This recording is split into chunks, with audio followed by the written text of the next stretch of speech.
m'appelle Marie Trapp, je suis documentaliste à l'Institut des sciences sociales du politique. Je m'appelle Noé Wagner, je suis postdoctorant au CNRS, je suis rattaché au même laboratoire que Marie, donc l'Institut des sciences sociales du politique. Gallica, en fait, je l'ai surtout utilisé dans ma thèse et depuis, Gallica, en fait, je l'utilise assez régulièrement. J'utilise beaucoup la page Les essentiels du droit de Gallica qui permet d'avoir une entrée thématique dans les collections juridiques de Gallica. Tous ces contenus, moi je les aborde avec une logique documentaire. L'idée étant de faciliter l'accès à ces contenus pour les chercheurs.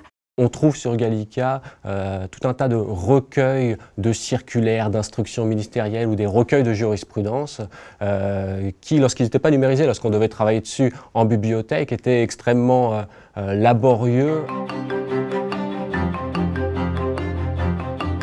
Le projet Mémo-Loi, c'est un projet qui s'intéresse à la genèse et à la mise en application des grandes lois du droit du patrimoine culturel. Donc ça veut dire s'intéresser à la genèse, c'est-à-dire on essaye de comprendre de manière très fine comment se sont construits ces grands textes.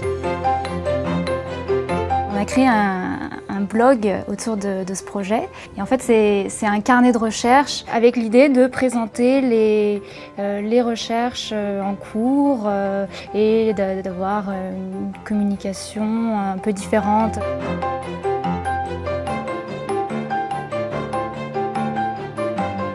On a mis en ligne toutes les lois sur les monuments historiques avec un outil qui s'appelle Timeline. Et sur cette frise, on a intégré des liens vers Gallica, vers les journaux officiels, pour pouvoir consulter directement ces contenus. Puis on utilise aussi beaucoup Gallica pour des illustrations sur notre blog.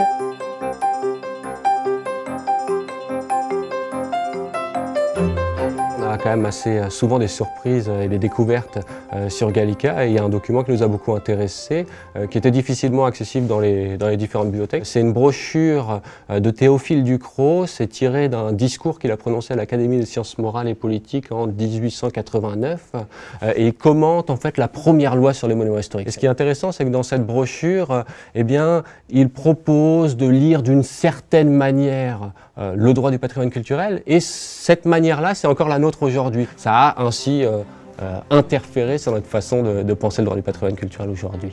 Ce qui est intéressant dans ce concept de Gallica Note aussi, c'est le fait que ça met en commun sous un même concept des professionnels de la recherche comme nous et puis des gens qui sont tout simplement curieux, qui se baladent sur Gallica, qui trouvent des choses et qui se baladent aussi sur notre carnet et qui viennent commenter. Je crois qu'on en est, on est même fiers d'en être. Oui, je crois qu'on peut dire qu'on est des Gallicanotes.